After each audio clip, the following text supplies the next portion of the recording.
Alejandro Moreno supuestamente quedó exhibido por sus propios compañeros de partido, y lo que según fuentes cercanas al caso hizo con ellos es algo que va mucho más allá de la corrupción ordinaria. Si lo que se reporta es cierto, Alito Moreno no solo se habría llenado los bolsillos durante su gobierno en Campeche, sino que supuestamente arrastró a decenas de priistas con él, los habría obligado a prestar sus nombres, sus cargos y su reputación para mover dinero que, según las investigaciones en curso, nunca les perteneció. Y si crees que eso ya es suficiente para indignarse, espera a escuchar lo que una diputada de su propio partido dijo frente a las cámaras. Suscríbete a este espacio ahora mismo, porque esto apenas arranca y lo que viene va a dejar a más de uno sin palabras. Hay algo que Alito Moreno repite cada vez que su nombre aparece en una investigación. Lo dice con cara de víctima, con ese tono de perseguido político que ya le conocemos bien, que todo es inventado, que es una cacería, que el morenismo lo tiene en la mira porque representa a la oposición. Lo ha dicho en redes sociales, lo ha dicho en entrevistas, lo repitió hace apenas unos días, cuando el periódico La Jornada publicó un reportaje donde supuestamente se señala que hasta 32 personas cercanas a él habrían sido vinculadas al desvío de alrededor de 270 millones de pesos durante su gestión en Campeche.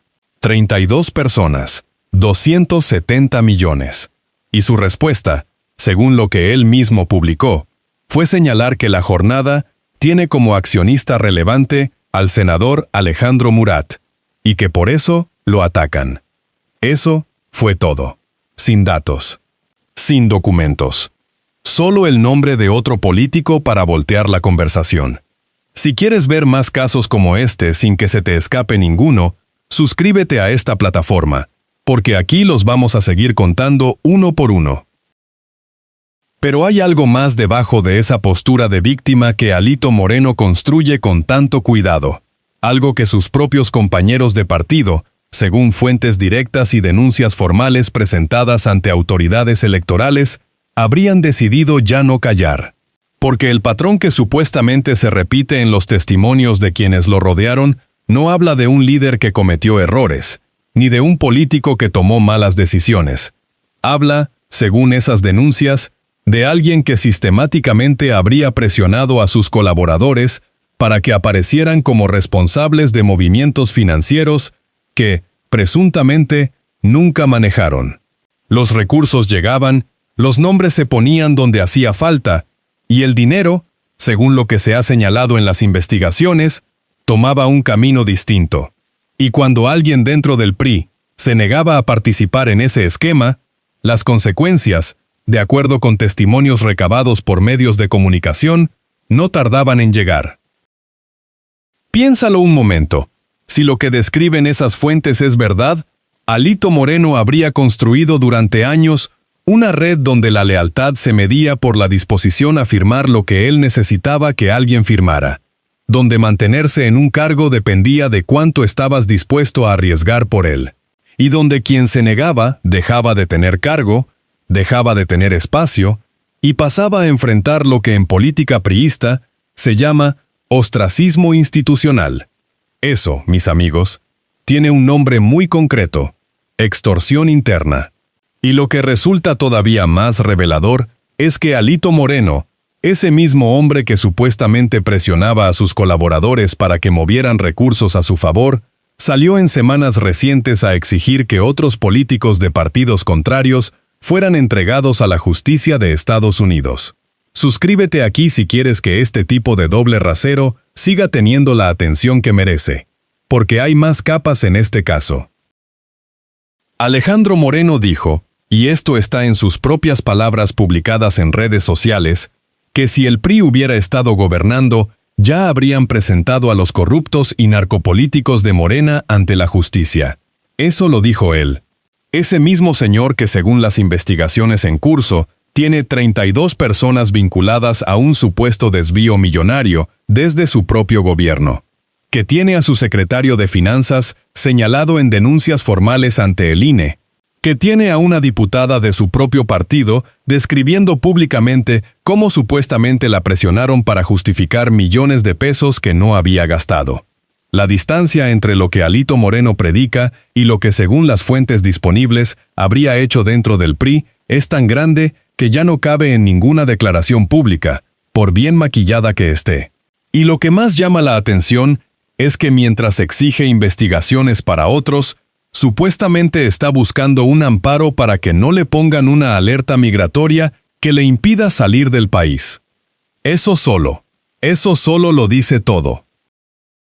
Ahora bien, amigas y amigos, hay que hablar de un caso concreto que pone cara y nombre a todo lo que hasta aquí hemos descrito en términos generales. Porque una cosa es hablar de esquemas de desvío con cifras y expedientes, y otra muy distinta es escuchar a alguien que lo vivió desde adentro, que supuestamente lo sufrió en carne propia, y que decidió levantarse y denunciarlo públicamente aunque eso le costara el cargo. Montserrat Arcos, diputada federal del PRI, presentó una denuncia formal ante el INE contra Alejandro Moreno Cárdenas y contra el secretario de Finanzas del partido, Hugo Eduardo Gutiérrez. Y lo que ella describió en esa denuncia, y en las entrevistas que dio posteriormente, es una historia que, si se confirma en los procesos legales correspondientes, describe con precisión brutal cómo supuestamente funciona el poder dentro del PRI, bajo el liderazgo de Alito Moreno. Quien quiera seguir de cerca este caso, que se suscriba ahora mismo, porque aquí no vamos a dejar de contarlo. Según lo que la diputada Arcos declaró públicamente, ella ocupaba la dirigencia del Organismo Nacional de Mujeres Priistas y tenía bajo su responsabilidad la administración de alrededor de 32 millones de pesos destinados a capacitación para mujeres.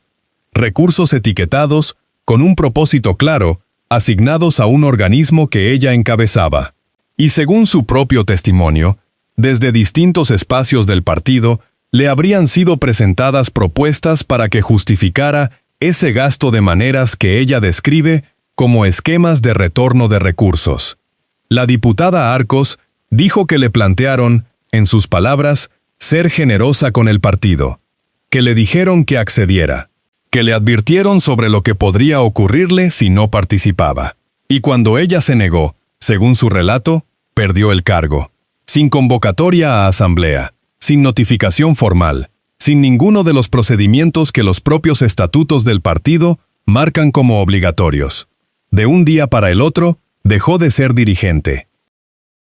Lo que la diputada describió después de eso resulta todavía más grave. Intimidaciones, amenazas, una situación que ella misma calificó como peligro para su integridad. 20 años de militancia en el partido, según contó ella misma, y su respuesta ante las presiones fue negarse y luego ir al INE y al Tribunal Electoral a pedir que se investigara. El partido respondió argumentando que ella no tenía personería jurídica para presentar el asunto, a pesar de que, según su testimonio, toda la comunicación oficial del partido durante su dirigencia llegaba a su nombre. El tribunal devolvió el caso al partido. Y Alejandro Moreno, cuando le preguntaron al respecto frente a las cámaras en la Cámara de Diputados, respondió con 3 palabras: que siguiera con su tema legal. Así de simple, así de cínico. Suscríbete a este espacio si crees que la hipocresía en la política mexicana merece ser expuesta cada vez que aparece, porque casos como este no deberían quedarse en el olvido. Y aquí viene algo que conecta todo lo que hemos visto hasta este punto con la postura pública de Alito Moreno, cuando habla de las investigaciones en su contra, porque él ha dicho, con todas sus letras, que si lo investigan, van a salir perjudicadas muchas personas inocentes. Eso lo dijo. Y cuando se escucha esa frase a la luz de lo que la diputada Arcos describió, a la luz de las 32 personas vinculadas al supuesto desvío de 270 millones en Campeche, esa frase adquiere un significado completamente distinto al que Alito Moreno supuestamente quiso darle. Porque si lo que las denuncias señalan es verdad, esas personas no serían inocentes en el sentido de ajenas al esquema. Serían, según los testimonios disponibles, personas que supuestamente fueron presionadas, amenazadas o condicionadas para participar en ese esquema. Y Alito Moreno lo sabe. Por eso lo menciona. Por eso cuando habla de gente inocente que va a sufrir, según el análisis de quienes han seguido el caso de cerca, en realidad estaría hablando de sus propios cómplices forzados, de las personas a quienes supuestamente convenció o empujó a poner su nombre donde él necesitaba que lo pusieran. Esto, mis amigos, es lo más revelador de todo el caso. Alejandro Moreno supuestamente no solo robó cuando fue gobernador de Campeche. Supuestamente no solo continuó con esquemas similares cuando se convirtió en presidente del PRI. Según las denuncias presentadas ante las autoridades electorales y las investigaciones reportadas por medios de comunicación, habría construido una estructura donde otras personas cargaban con el riesgo legal de lo que él supuestamente ordenaba, donde quien obedecía tenía cargo y donde quien se negaba perdía el puesto, enfrentaba amenazas y quedaba expuesto.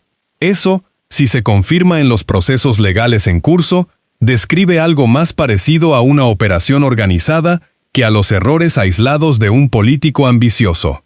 Y la pregunta que queda flotando después de escuchar todo esto es una sola.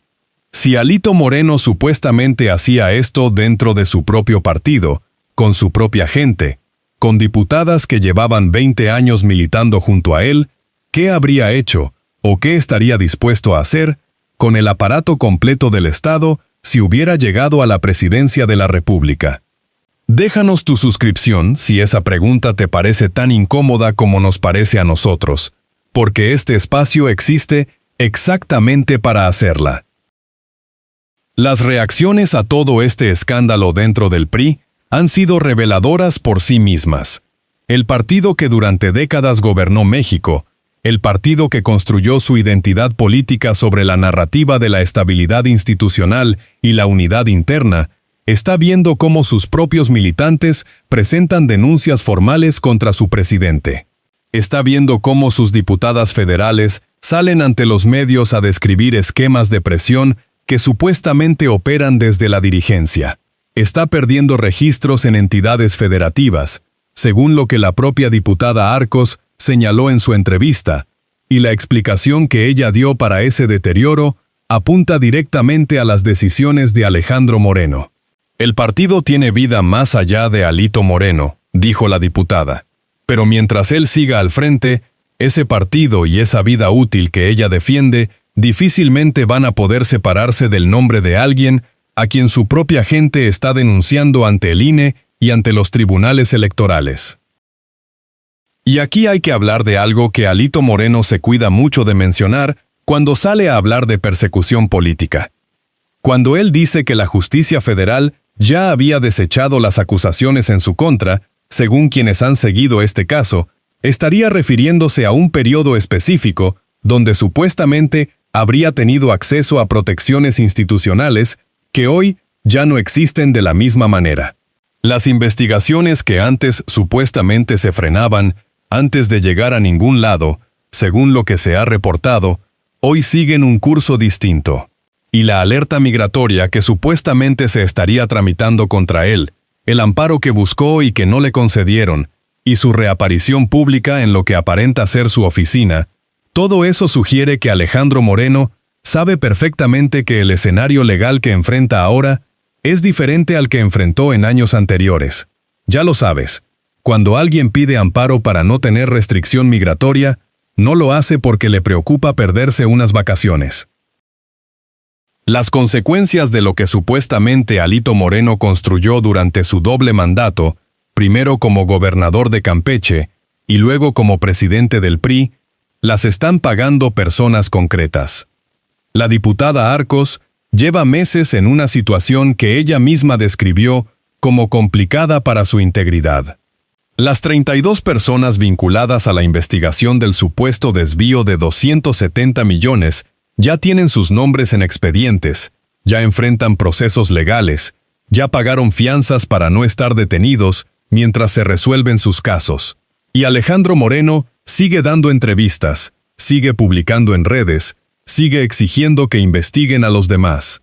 Ese contraste, Esa imagen de alguien que supuestamente obligó a su propia gente a comprometer su libertad, mientras él pide protección legal para sí mismo, es exactamente el tipo de cinismo que hace que la gente en México lleve décadas desconfiando de la clase política. Y mientras eso siga siendo así, aquí vamos a seguir señalándolo. Suscríbete a este espacio si quieres estar presente la próxima vez que alguien así se quede sin máscara. Lo que este caso deja al descubierto va más allá de Alito Moreno como individuo. Describe, si las denuncias y las investigaciones se confirman en los procesos legales correspondientes, una forma de operar el poder que convierte la lealtad en vulnerabilidad y la obediencia en complicidad. Donde subir dentro de una estructura política significa comprometer algo, firmar algo, avalar algo que después puede usarse en tu contra. Y donde quien se niega paga el precio de haberse negado. La diputada Arcos lo dijo con una claridad que vale la pena recordar. Hay quienes confunden la generosidad con confabulación y la institucionalidad con un cheque en blanco para hacer y deshacer. 20 años en el partido, y lo que encontró al llegar a un cargo de decisión fue una propuesta para quedarse con el 50% de 32 millones de pesos de recursos públicos destinados a mujeres. 50% de recursos para mujeres, dentro del partido que se presenta como el defensor de las instituciones mexicanas. Alito Moreno supuestamente construyó su carrera sobre la capacidad de hacer que otros cargaran con lo que él no quería cargar. Y ahora, cuando las investigaciones avanzan y cuando su propia gente lo denuncia públicamente, sale a hablar de inocentes que van a sufrir, a hablar de medios con accionistas opositores, a hablar de persecución política. Pero aquí está el problema con esa narrativa. Las denuncias no vinieron de Morena, vinieron del PRI. La diputada que lo acusó de violencia política de género lleva 20 años en su partido. Las 32 personas investigadas son priistas. Y el amparo que buscó para no tener alerta migratoria, lo buscó alguien que, si de verdad no tuviera nada que esconder, no necesitaría pedirle a un juez permiso para salir del país. Esto no termina aquí. Hay más aristas de este caso, más nombres, más expedientes, y este espacio los va a seguir contando. Suscríbete si quieres estar cuando eso pase. Alito Moreno supuestamente les dijo a los suyos que fueran generosos con el partido. La diputada Arcos entendió que eso era confabular. Ojalá la justicia entienda lo mismo.